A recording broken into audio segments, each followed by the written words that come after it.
വിശുദ്ധ യോഹന്നാന്റെ സുവിശേഷം 15-ാം അധ്യായം 1 മുതൽ 8 വരെയുള്ള തിരുവചന ഭാഗം. മുന്തിരിച്ചെടിയും ശാഖകളും. തായ്തണ്ടിനോട് ചേർന്നിരിക്കുമ്പോഴാണ് മുന്തിരിച്ചെടിക്ക് ഫലം കൊടുക്കുവാനായിട്ട് സാധ്യമാവുക.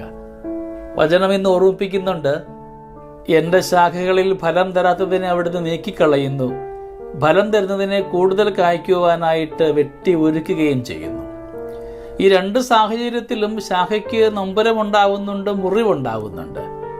ഒന്ന് മുറിവേൽക്കുന്നത് വളരാനും മറ്റൊന്ന് മുറിവേൽക്കുന്നത് നീക്കം ചെയ്യപ്പെടാനായിട്ട്. നമ്മുടെയൊക്കെ ജീവിതത്തിലും ഒരുപാട് മുറിവുകൾ ഉണ്ടാവാറുണ്ട്. നമ്മുടെയൊക്കെ മുറിവുകൾ നമ്മളെ വളർത്തുകയാണോ അതോ സമൂലം എന്നെ നീക്കം ചെയ്യുവാൻ വേണ്ടിയുള്ളതായിട്ട് മാറുന്നുണ്ടോ? മുറിവുകളൊക്കെ കൂടുതൽ ദൈവത്തോട് ചേർന്നിരിക്കുവാനായിട്ടും കൂടുതൽ ഫലം കൊടുക്കുവാനുമായിട്ട് തീരട്ടെ. നീ ഫലം കൊടുക്കുന്നുണ്ട് എന്നതുകൊണ്ട് മുറിവേൽക്കാതിരിക്കണമെന്ന് നിർബന്ധമൊന്നുമില്ല.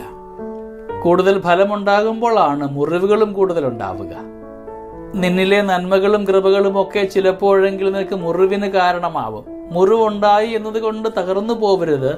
ഓരോ മുറിവുകളും നിന്നെ കൂടുതൽ വളരുവാനായിട്ട് സഹായിക്കുന്നവയാണ്. ഓരോ മുറിവും നമ്മെ ക്ഷണിക്കുന്നത് ക്രിസ്തുവിനോട് ചേർന്നിരുന്നു കൊണ്ട് ഫലം കൊടുക്കുവാൻ മാത്രമാണ്. നീ ഇന്ന് ക്രിസ്തുവിൻ്റെ മുന്തിരിച്ചെടിയായിട്ട് തീരുവാൻ ആഗ്രഹിക്കുന്നെങ്കിൽ ഫലം പുറപ്പെടുവിച്ചേ മതിയാവുകയുള്ളൂ. ക്രിസ്തുവിനെ അനുഗമിക്കുന്ന ഓരോരുത്തൻ്റെയും ധർമ്മവും ഇത് തന്നെയാണ്. കൂടുതൽ ഫലം കൊടുത്തുകൊണ്ട് ക്രിസ്തുവിന് പ്രിയപ്പെട്ടവരായിട്ട് മാറാം. കാരണം ഫലത്തിൽ നിന്നാണ് നീ ആരാണെന്ന് മറ്റുള്ളവർ തിരിച്ചറിയുക. സ്നേഹമുള്ളവരെ, ക്രിസ്തുവാകുന്ന തായ്തടിയോട് ചേർന്നിരുന്നു കൊണ്ട് നന്മയുടെ ഫലങ്ങൾ പുറപ്പെടുവിക്കുവാൻ നമ്മളെ യോഗ്യരാക്കണമേ എന്ന് നമുക്കിന്ന് പ്രാർത്ഥിക്കാം. ദൈവം നമ്മളെ എല്ലാവരെയും സമൃദ്ധമായി അനുഗ്രഹിക്കട്ടെ. നമ്മുടെ കർത്താവ് യേശു മിശിഹായുടെ കൃപയും പിതാവായ ദൈവത്തിൻ്റെ സ്നേഹവും പരിശുദ്ധാത്മാവിൻ്റെ സഹവാസവും നമ്മുടെ കൂടെ എന്നും ഉണ്ടായിരിക്കട്ടെ, ഇപ്പോഴും എപ്പോഴും എന്നേക്കും. ആമേൻ.